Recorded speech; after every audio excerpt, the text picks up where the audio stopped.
I was very unhappy about it, very unhappy about every aspect. Oriente Medio se estremeció no solo por el ataque sobre Qatar, sino por algo aún más inquietante: la sensación de vacío de poder. 20 minutos de silencio de Donald Trump, mientras un aliado estratégico estaba bajo fuego, bastaron para que toda la región percibiera que algo se había quebrado. En esta parte del mundo, 20 minutos no son un simple retraso, son una señal cargada de significado. Y esa señal ha puesto en duda décadas de alianzas, contratos multimillonarios y el propio liderazgo de Estados Unidos en el Golfo. Quédate hasta el final, porque lo que se esconde tras el ataque a Qatar no es solo diplomacia rota, es la chispa de un cambio de poder que amenaza con redibujar el mapa geopolítico de todo el planeta. Lo que viene puede alterar alianzas, economías y el futuro mismo del orden mundial. Imagínatelo. Qatar, un país diminuto en tamaño, pero gigantesco en importancia. Tiene el PIB per cápita más alto del planeta, controla alrededor del 13% de las reservas mundiales de gas natural y cada año exporta más de 80 millones de toneladas de gas natural licuado. Ese gas mantiene a flote a Europa después de la ruptura con Rusia y es el motor que alimenta a Asia, Japón, Corea del Sur, China, India. Todos dependen de él. Y no solo hablamos de energía, su fondo soberano maneja más de 500.000 millones de dólares en activos. Tiene acciones en bancos europeos, en empresas de renombre, así como propiedades inmobiliarias de alto valor en ciudades como Nueva York y Londres. Aunque no es suficiente para hacer tambalear a medio mundo por sí solo, sí puede mover mercados clave y generar efectos en cascada en economías interconectadas de Europa y Asia. Ahora súmale otro detalle crucial. En Qatar está la base aérea de Al Udeid. Allí viven y operan más de 10.000 soldados estadounidenses. Es la mayor instalación militar de Washington en todo Oriente Medio. Desde este punto neurálgico se dirigen operaciones en Siria, Irak y Afganistán. Es, sin exagerar, el corazón del músculo militar de Estados Unidos en la región, el centro que sostiene su poder estratégico. Y aún así, cuando Israel lanzó el ataque, el presidente Trump no actuó de inmediato. Esperó. Calló. Esa vacilación, teniendo bajo su ala la base más importante de todo el Golfo, se sintió como una traición imperdonable en el mundo árabe. Meses antes, Trump había hecho su tour triunfal por las capitales del Golfo. Se hizo fotos con reyes y emires, prometió alianzas de hierro, aseguró que Washington sería el socio más confiable. Pero cuando llegó el momento de demostrarlo, lo que se escuchó fue silencio. Doha confirmó que Trump llamó 20 minutos después de que el ataque ya había terminado. Puede que a ojos occidentales 20 minutos parezcan poco, pero en política internacional cada minuto cuenta. Ese margen, los líderes árabes no lo tomaron como un descuido. Vieron dudas, vieron miedo, o peor aún, indiferencia. Y ahí es donde se abre la caja de Pandora. Porque si Estados Unidos no protege a Qatar, con todo lo que Qatar significa, ¿qué garantiza que protegerá a Arabia Saudí, a Emiratos, a Egipto, a Kuwait? En cuestión de horas, el ataque dejó de ser un problema de Qatar. Se convirtió en una crisis de confianza para toda la región. La Liga Árabe lo interpretó como lo que era: una traición. Durante décadas, aunque con tensiones, la mayoría de los países árabes habían aceptado la presencia de Estados Unidos a cambio de una promesa muy clara: seguridad.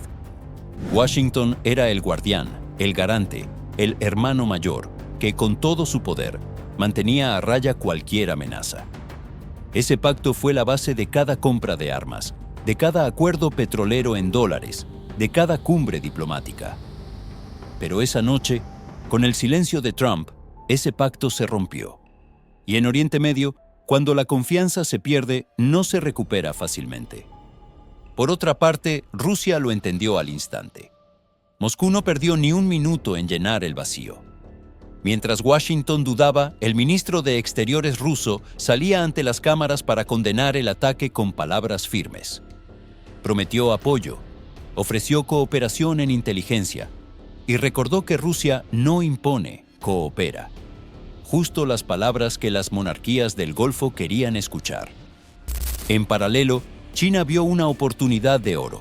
Pekín ya es el mayor comprador de petróleo de la región y desde hace tiempo viene presionando para pagar ese petróleo en yuanes. Lo que antes sonaba a experimento ahora parecía lógico. ¿Por qué seguir confiando en el dólar si el socio que lo respalda ya no es confiable? Los BRICS, ese bloque que hace unos años muchos miraban con escepticismo, empezó a convertirse en una alternativa real. Reunían a Brasil, Rusia, India, China, Sudáfrica, y poco a poco se fueron sumando economías del Golfo: Qatar, Arabia Saudí, Emiratos, todos interesados en un sistema financiero menos dependiente de Washington. De repente, lo que parecía un ataque aislado se convirtió en un catalizador de cambios globales. Miremos las cifras. En 2023, Qatar firmó un acuerdo para vender gas a India en rupias. Arabia Saudí aceptó yuanes en algunos envíos de petróleo a China. Emiratos empezaron a experimentar con contratos en euros y dirhams. Y cada vez que un barril de petróleo o una carga de gas se vende fuera del dólar, la hegemonía financiera de Estados Unidos se agrieta un poco más. El sistema que se conocía como petrodólar, ese acuerdo implícito donde todo el comercio energético se hacía en dólares, ya no es intocable. Y la pregunta que muchos se hacen es, ¿por qué usar dólares si Washington no garantiza estabilidad? Pero volvamos a Trump, porque lo que más molestó no fue solo la tardanza de su llamada, sino lo que dijo cuando finalmente habló. Lo calificó de lamentable, sin culpar directamente a Israel, sin exigir responsabilidades, sin mostrar firmeza. Para Qatar, para la Liga Árabe, eso sonó a tibieza, a intentar quedar bien con todos y al final no quedar bien con nadie. Y claro, Israel entendió el mensaje opuesto, que podía actuar sin consecuencias. Esa es la combinación perfecta para perder influencia. Las consecuencias ya son visibles. Rusia ha aumentado la venta de armas a Emiratos. Egipto firmó nuevos contratos energéticos con Moscú. Arabia Saudí coordina con Rusia la política petrolera a través de la OPEP+. China asegura contratos a largo plazo directamente en yuanes. Cada uno de esos movimientos significa miles de millones que antes iban a empresas estadounidenses y ahora van a manos rusas o chinas. Para Washington, esto no es solo un golpe diplomático, es un golpe económico directo. La percepción en el Golfo es clara. Estados Unidos ya no es confiable, y cuando esa idea se instala, cambiarla es casi imposible, porque aquí no hablamos de un error aislado. Hablamos de un patrón. Durante años la región ha visto cómo Washington entraba y salía de guerras, prometía reconstrucción y la abandonaba, apoyaba a aliados un día y los criticaba al siguiente. Lo de Qatar fue simplemente la gota que colmó el vaso. Ahora, los líderes árabes están tomando nota, están diversificando sus alianzas, firmando acuerdos con Rusia y China y apoyando la expansión de los BRICS como plataforma para un nuevo orden mundial. ¿Y qué pasa con el dólar? Ese es quizás el cambio más profundo. Durante décadas, el dólar fue la columna vertebral del comercio energético.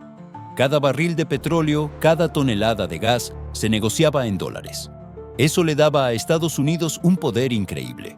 Podía imprimir moneda, financiar déficits, controlar sanciones, pero ese poder dependía de una cosa: confianza. La confianza de que Estados Unidos era estable, fuerte y confiable. Hoy, esa confianza se está desmoronando. Qatar ya ha dado pasos para diversificar. Arabia Saudí está probando con yuanes. Emiratos busca rutas alternativas. Y mientras tanto, China impulsa acuerdos que directamente excluyen al dólar. Es como si el viejo edificio del sistema financiero internacional empezara a llenarse de grietas. Todavía no se ha derrumbado, pero ya nadie duda de que está debilitado. Trump intentó controlar daños reuniéndose con líderes cataríes en Nueva York, pero la reunión fue todo menos cordial.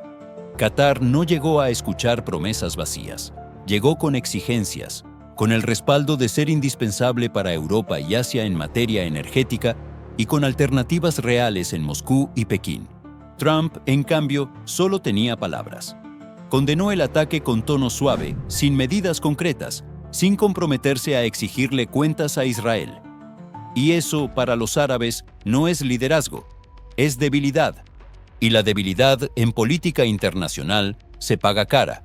El resultado de todo esto es que Oriente Medio se está reconfigurando a gran velocidad. Los contratos de energía se negocian en monedas alternativas. Los acuerdos militares se firman con Rusia. Las inversiones soberanas se mueven hacia Asia. En cuestión de meses, lo que antes parecía un escenario futurista se ha vuelto realidad. El bloque árabe está cambiando sus vínculos de seguridad y económicos, alejándose de Estados Unidos y acercándose a nuevas potencias. Y todo empezó con 20 minutos de silencio. Lo más sorprendente es cómo un gesto tan pequeño, una llamada tardía, puede tener repercusiones tan enormes. Pero así funciona la geopolítica. A veces no son las guerras abiertas ni los discursos en Naciones Unidas los que cambian el rumbo del mundo, sino esos momentos de duda, de debilidad, de vacilación. Hoy, la incómoda verdad es que Estados Unidos ya no es visto como el socio indispensable, y lo que se está construyendo en su lugar, una red de alianzas con Rusia, China y los BRICS, podría marcar el principio del fin de la hegemonía estadounidense en Oriente Medio. Y lo irónico de todo esto es que no fue una batalla perdida en el campo de guerra, ni un colapso económico interno. Fue algo tan simple como no responder a tiempo. Porque en Oriente Medio cada minuto cuenta, y esos 20 minutos de Trump le están costando a Estados Unidos décadas de influencia. Así que ahora te toca a ti. ¿Crees que Estados Unidos podrá recuperar la confianza del bloque árabe o este es de verdad el inicio de un nuevo orden mundial?